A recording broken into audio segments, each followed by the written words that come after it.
qu'Hachem vous protège, vous donne la santé, la joie, la prospérité. Il y avait une fois une femme, pas religieuse, je la connais très bien. Bon, elle fait pas Shabbat, elle fait rien du tout.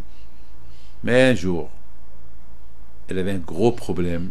Elle vient chez moi. On pleure. Elle me dit, Rabbi David, j'ai un gros problème. Et ils ont découvert qu'elle est malade. Et elle me dit, vous savez, Rabbi David, depuis que j'ai découvert que je suis malade, je fais que prier Hachem. Je dis, madame, prier Hachem, c'est une chose. Mais il faut aussi changer. Faire quelque chose pour Akadosh Baruch Hu. Elle me dit, je vais faire. Alors, je dis, qu'est-ce que tu veux de moi? Elle me dit, je veux que Hachem, il accepte mes prières. Elle ne m'a pas demandé que je prie pour elle. Écoutez bien ce que je vous raconte. Elle ne m'a pas demandé que je prie pour elle. Elle m'a simplement demandé que Hachem, il accepte ses prières à elle. Ça m'a choqué. Je dis, madame, eh ben, que le bon Dieu fasse, qu'il accepte tes prières. Mais n'oublie pas, pour qu'il accepte tes prières, il faut que toi aussi, tu donnes quelque chose à Hachem. Elle me dit, je sais ce que je vais faire. Je dis, alors, puisque tu sais, alors que le bon Dieu fasse, que ta prière, elle monte chez Hachem. Mes amis, les médecins ne comprennent pas. Comment? Ils n'ont rien trouvé chez elle. Ils ne comprennent pas. Ça veut dire qu'elle a prié. C'est pas moi qui ai prié, c'est elle qui a prié. Mes amis, chaque juif, chaque être humain, Hachem, il est en lui. Chacun de nous, c'est un Beth Amikdash pour Akadosh Baruch Hu. Hachem, il réside en chacun de nous. Vous avez compris ce que je vous dis?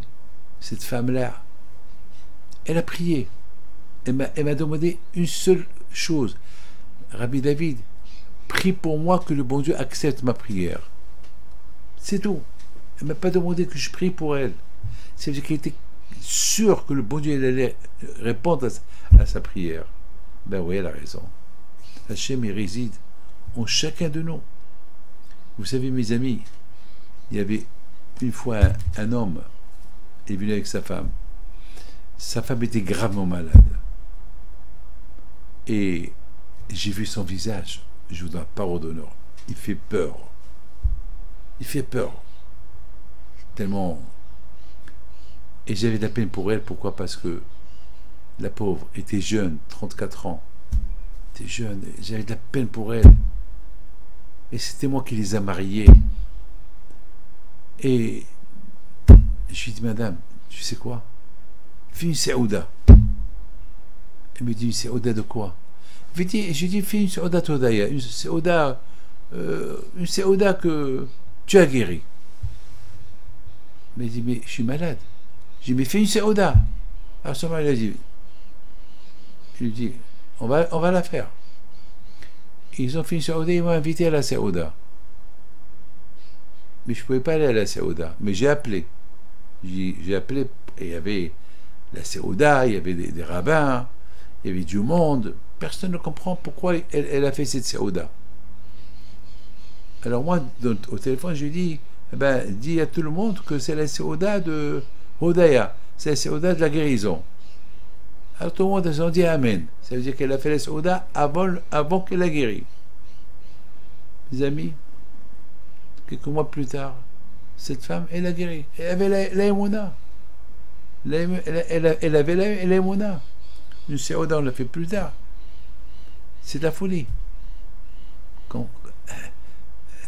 savez, j'étais à une bar mitzvah ce Shabbat. J'ai une bar mitzvah ce Shabbat. Un de mes élèves, samedi soir, je lui dis, écoute, fais-moi un service. Il s'appelle Mislati. Fais-moi un service. Lorsque le chauffeur il vient, il faut que tu viennes m'aider pour prendre tout ce que j'ai là dans la voiture. Il était lui avec un autre. Ils ont attendu pendant 1 heure les pauvres dehors. 1 heure plus tard, il arrive, il me dit Rabbi David, Kapara. Je dis Kapara quoi? Il m'a dit ils ont volé à ma femme tous les bijoux. Alors, ma femme lui a dit pourquoi Kapara? Il faut prier. Pourquoi Kapara? Alors moi je lui dis, ah ben, écoute, qu'est-ce qu'il va faire s'ils lui ont volé Kapara? Et ma femme elle dit non, pourquoi Kapara? Et l'autre il dit, ah ben c'est Kapara. Et moi j'ai dit aussi Kapara. Et ma femme elle dit non, c'est pas Kapara. Bon, alors ils m'ont aidé à prendre les choses. On était sur le chemin. Il me dit, la pauvre ma femme, elle est en pleurs. Ils ont tout volé, la montre, la bague, les bijoux, Bon, Kapara. Et moi aussi j'ai répété Kapara. Mais dans ma tête, ma femme elle a dit, pourquoi Kapara? Il faut prier. Ah, je lui dis, il faut prier, qu'on les trouve. C'est tout. Je monte dans la voiture. 5 minutes plus tard, il m'appelle. Rabbi David, ma femme, elle a tout trouvé. Grâce à Dieu, Baruch Hashem. Je lui dis, tu as gagné 2 choses. Tu as gagné et les bijoux, et tu as gagné la kapara. Parce qu'il devait t'arriver quelque chose, le fait que tu as accepté que ce que tu as perdu, comme si c'était parti, la guérison était. Donc tu as gagné 2 choses. Et les bijoux, et la kapara. Les amis, c'est ça, le bon Dieu vous protège, vous donne la santé. Amen.